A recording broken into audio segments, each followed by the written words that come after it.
สบายดีทุกคนเนาะวันนี้มาพบกับคอยคือเก่าเนาะวันนี้คำกองพาทุกคนไปอันนั้นก่อนทุกคนนะไปหน้าก่อนเนาะเพราะว่าหน้ากับเฮ็ดกับบ่ได้ทุกคนนะฉันกับบ่แล้วคอยเฮ็ดคอยไปเลยนี่แหละสุขภาพบ่เพียงพอกับยามันแล้ว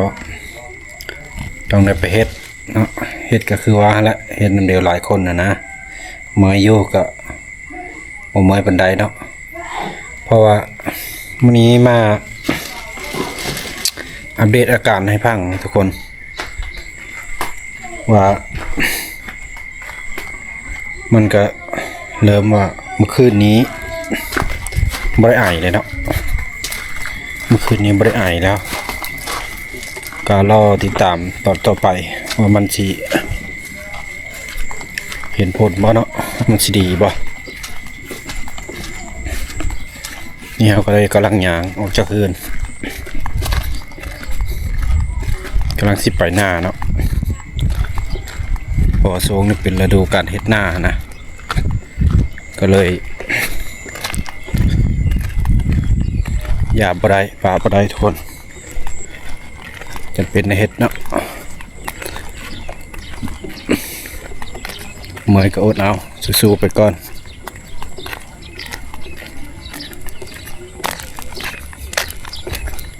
เฮ็ดกะบ่อีกหลายมื้อก็คือสิแล้วดอกเพราะหน้าก็ยังบ่หลายปานใด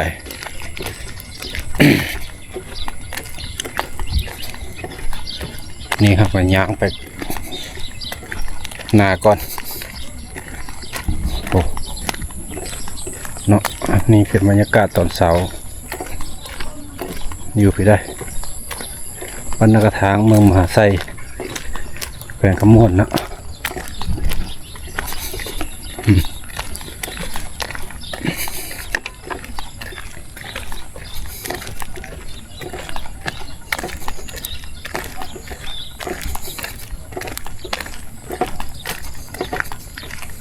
อากาศจะ เป็นสีมืดครึ้มทุกคนคือฝนที่ตกเนาะตอนนี้เวลา7 โมงแล้วมองหน้าอยู่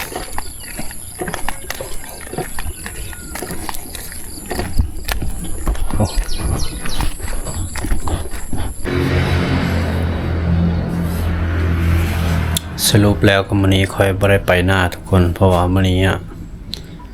อันนั้นหลานได้ไปก่อนแล้วเนาะที่จริงว่าสิให้หลานเอา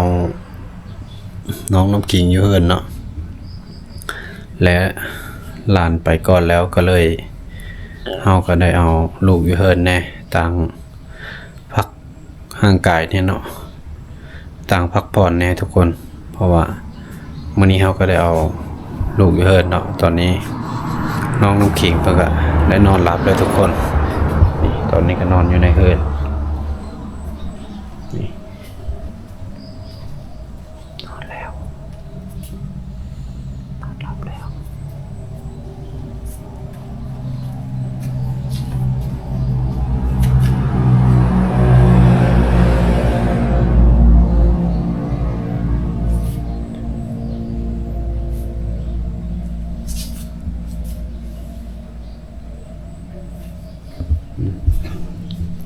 ลูกเขาก็ได้นอนแล้วทุกคน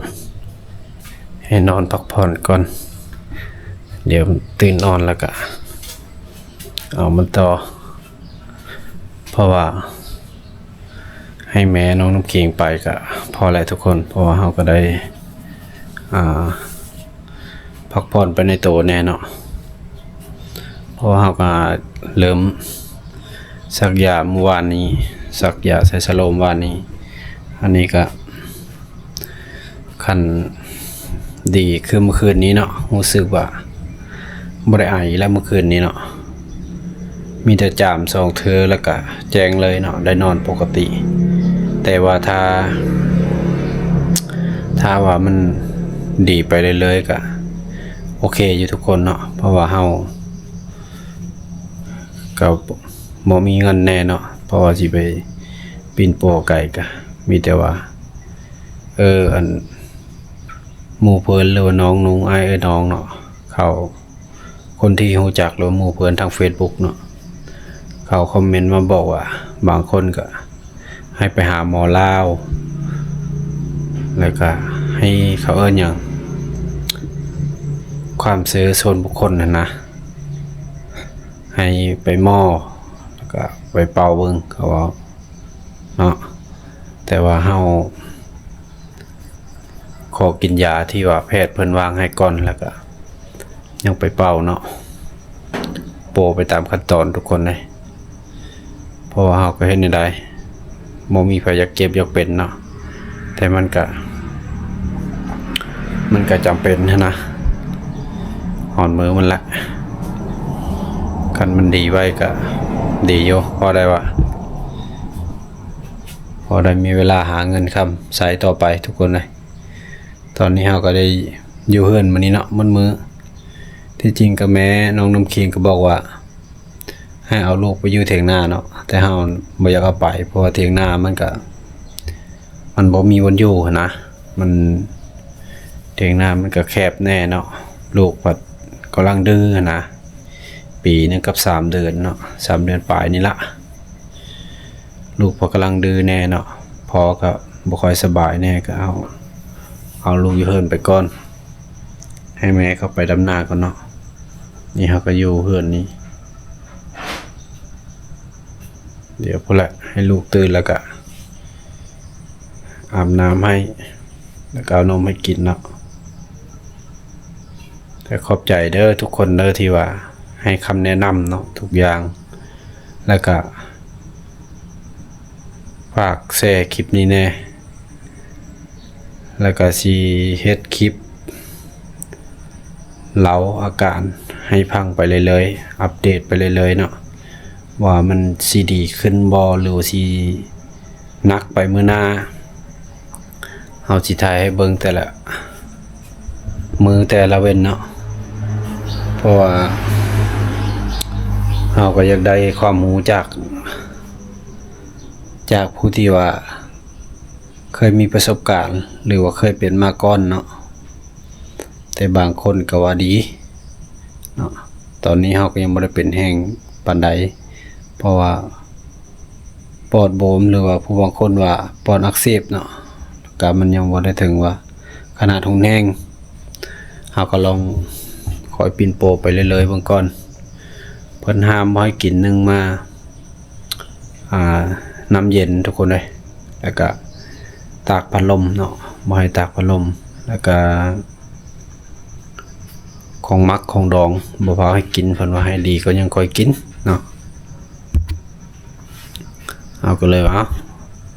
เอาลำไปอดไปก่อนซ้ำมันดีแล้วก็จะค่อยกินเนาะ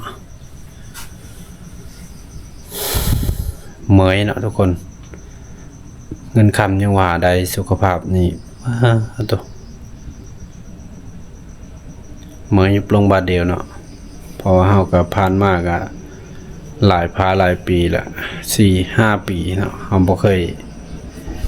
มีแต่เฮ็ดงานตลอดนะเฮาบ่เคยมีเวลาพักผ่อนแบบเต็มที่ทุกคนมีแต่เวลาเฮ็ดงานอยู่ไทยก็ได้มาบ้านเฮาก็เฮ็ดงานไปเรื่อยๆอยู่แต่ก็บ่ถึงว่าขนาดหนักเกินไปเนาะแต่ว่าสุขภาพเฮาเขาเอิ้นหยังมันมีแนวสะสมอยู่นะมันสะสมอยู่ในร่างกายเฮาอยู่เรื่อยๆนะเฮาก็เลยสุดโทรมลงในหน่อยนึงเนาะเป็นจังไดก็เข้ามาเป็นกำลังใจให้เด้อทุกคนเด้อแล้วก็มีอันใดดีๆก็ซอยๆแนะนำแน่แล้วก็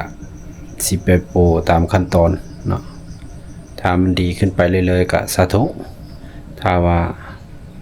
สุดโทรมไปเมื่อหน้าก็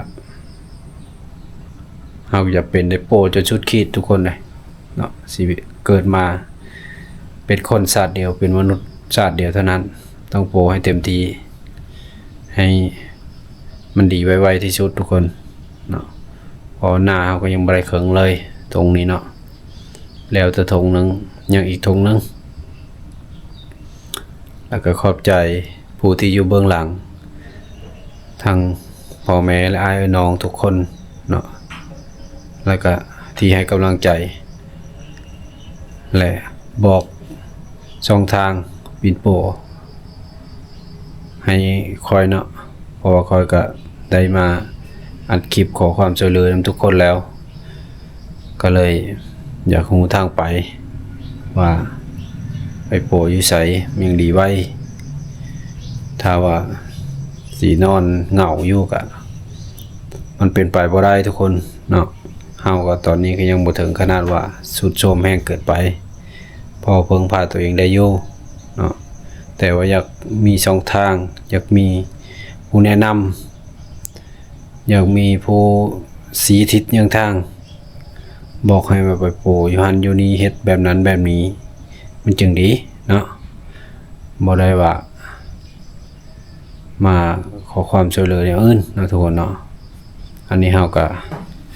มื้อนี้ก็ได้พักผ่อนแล้วก็ได้นอนพักผ่อนอยู่เฮินแน่ก็เอาลูกไปนำเนาะอยู่ในเฮินนี่แหละเมื่อเช้านี้เฮาจะได้อยู่เฮินหลังนั้นเนาะอันนี้เฮามาอยู่เฮินหลังนี้อันนี้เป็นเฮินปะเถาะของเฮาอยู่พุ่นก็เป็นเฮินน้าสาวเฮาเนาะเพราะว่าเฮินเฮายังบ่ทันแล้วทุกคนเลยเฮินเฮาก็มีแต่มุงหลังคาโบกก็ยังบ่ได้โบกเทพื้นก็ยังบ่ได้เทเนาะเพราะว่าเงินน้อยว่าง่ายไปเงินบ่เพียงพอเฮินยังบ่แล้วเฮินก็ได้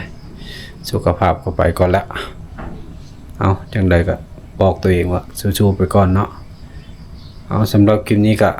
ขอตัวลาไปก่อนทุกคนพบกันในคลิปหน้าเนาะมีสิ่งใดดีๆแนะนำคอยมาในเด้อทุกคนเด้อขอบใจที่ให้กำลังใจเนาะบ๊ายบายสบายดี